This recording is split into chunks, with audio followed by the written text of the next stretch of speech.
ادامه بازخوانی کتاب دموکراسی در کدام وضعیت، بخش سوم. دموکراسی ها علیه دموکراسی، گفتگو با ژاک رانسیر، مصاحبه کننده اریک ازان، ترجمه بابک اکبری فراهانی. شما با این تصور بسیار رایج مبنی بر این که امروزه اجماعی بی سابقه بر سر دموکراسی وجود دارد موافق نیستید. آیا این مخالفت ناشی از شیوه فهم بسیار متفاوت شما از دموکراسی نسبت به مفهوم متداول آن نیست؟ دو پاسخ وجود دارد. نخست این که در واقع آنچه من در دفاع از آن میکوشم این است که نمیتوان دموکراسی را به شکلی از حکومت یا حالتی از حیات اجتماعی تقلیل داد. اما حتی اگر دموکراسی را در معنای به اصطلاح رایج آن در نظر بگیریم، به هیچ وجه فکر نمی کنم اجماعی بر سر ارزش آن وجود داشته باشد. برخلاف دوران جنگ سرد که به طور مشخص دموکراسی در یک سو و توتالیتاریسم در سوی دیگر قرار داشت، از زمان فروپاشی برلین در کشورهایی که عنوان دموکراسی ها را حمل می کنند شاهد نوعی بدگمانی و ریشخندی آشکار یا نهان نسبت به دموکراسی هستیم. در کتاب نفرت از دموکراسی تلاش کردم نشان دهم که بخش عظیمی از گفتار غالب در اشکال مختلف بر ضد دموکراسی ایفای نقش می کند. برای مثال، اگر تمام آنچه را که در فرانسه پیرامون انتخاب سال 2002 یا همه پرسی قانون اساسی اتحادیه اروپا در سال 2005 بیان شد در نظر بگیریم، می‌بینیم که موضوع تمام این گفتارها فاجعه دموکراتیک این افراد بی‌مسئولیت و این خرد مصرف کنندگانی بود که به گونه‌ای با انتخاب‌های بزرگ کشوری برخورد می‌کنند که گویی بحث بر سر انتخاب بین دو مارک عطر است، به طوری که در نهایت تصویب قانون اساسی اتحادیه اروپا بر اساس رأی مردم صورت نگرفت.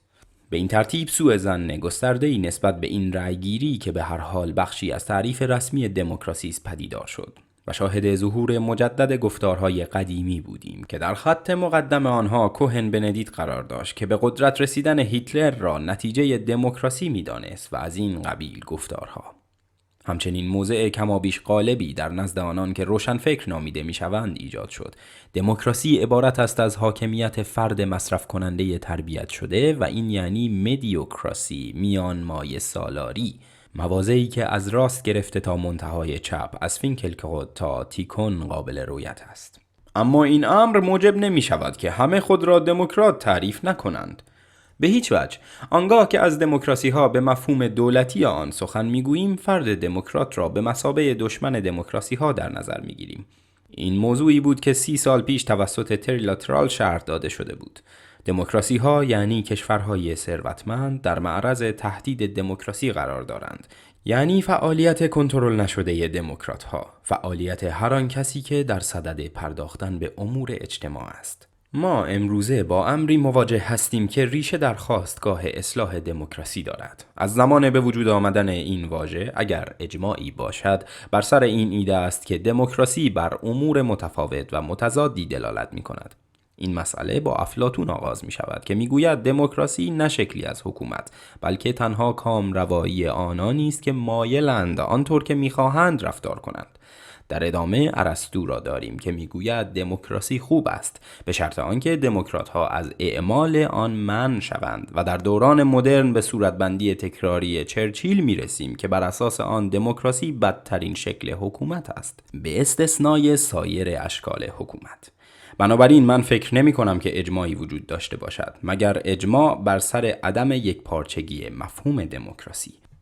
من در بطن این مفهوم نوعی مثلث را می‌بینم که سه رأس آن را آزادی‌ها، نظام پارلمانی و دموکراسی از نگاه رانسیر، یعنی قدرت آنانی که هیچ عنوان خاصی در اعمال قدرت ندارند، تشکیل می‌دهند.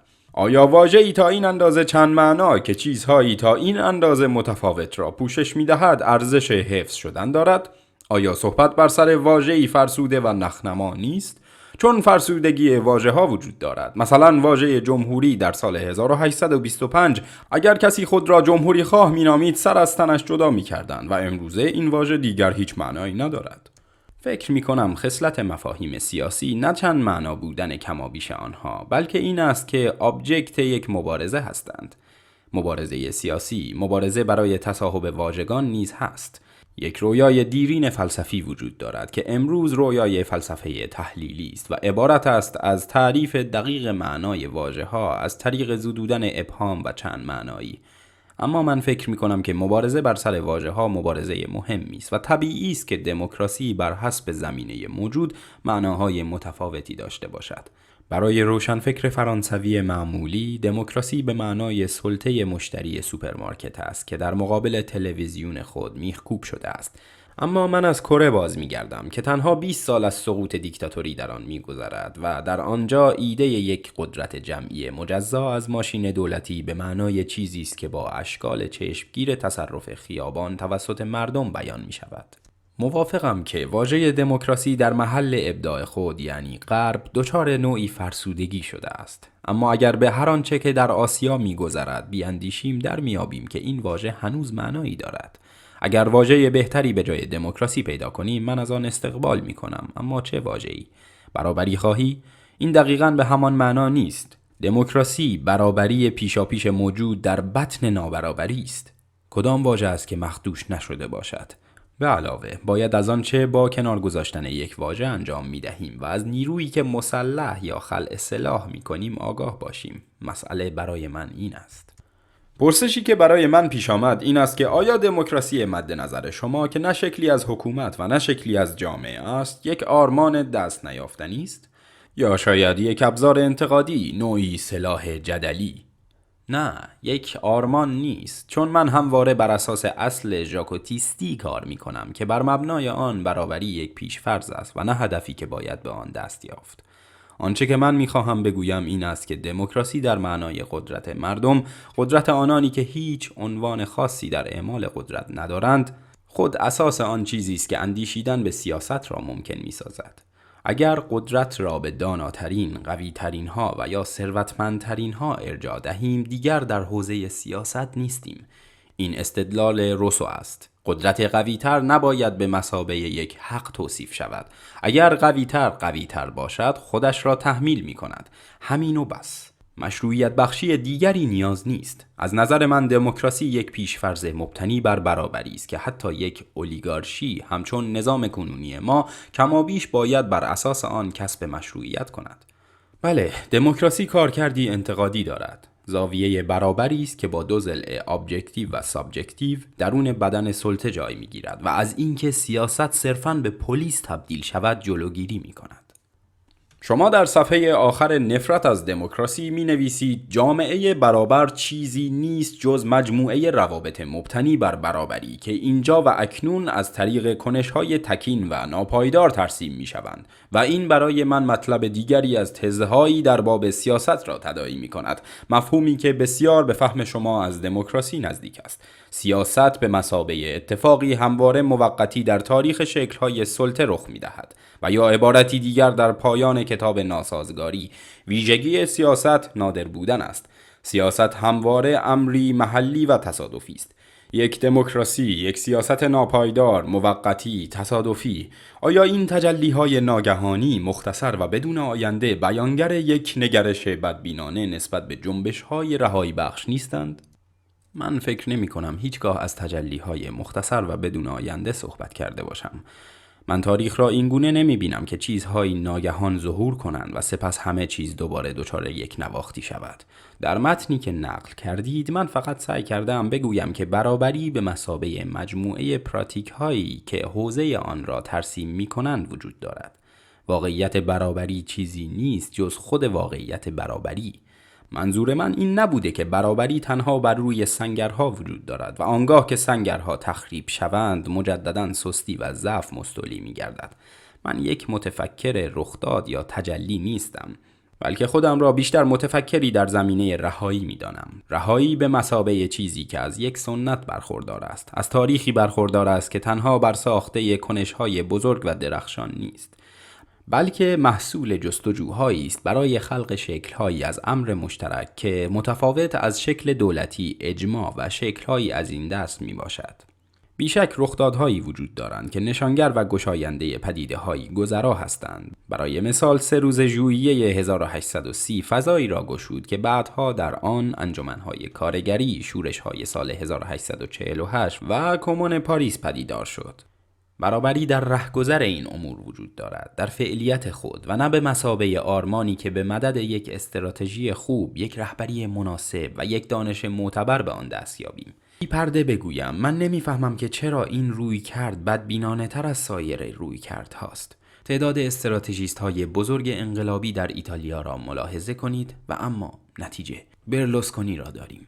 روزی باید از همه اینانی که کلید آینده را در دست دارند، اینانی که استراتژی های سیاسی خوب دارند توضیح خواست، توضیحی درباره آنچه که امروزه بر ما می رود. اگر ایشان خوشبین هستند و من بدبین، اگر آنها واقع‌گرا هستند و من خیال باف و غیره. با وجود اینکه شما که زیاد در آرشیوها کار کرده اید، اما به نظر نمی آید مسیرتان چندان به گذشته متصل باشد. چرا؟ من به وجود سنت‌های رهایی بخش معتقدم. سنتی که من سعی دارم در اساس آن کار کنم متفاوت با آن سنتی است که از سوی نگرش‌های استراتژیک، لنینیستی و سایر نگرش‌ها مصادره شده است. من همواره بر ضد ایده ضرورت تاریخی مبارزه کردم.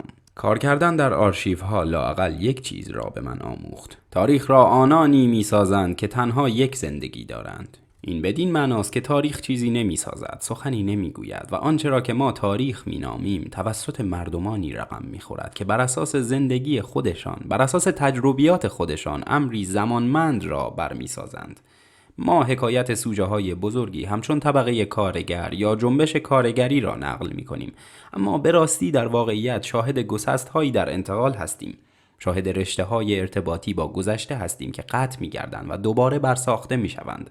به اتفاقات بعد از سال 68 نگاه کنید. پس از سالها انکار و حتی انزجار نسلی پدید می‌آید که از نو به رویدادهای 1960 علاقه‌مند می‌شود. نسلی که دوباره مائویسم را کشف می‌کند و غیره.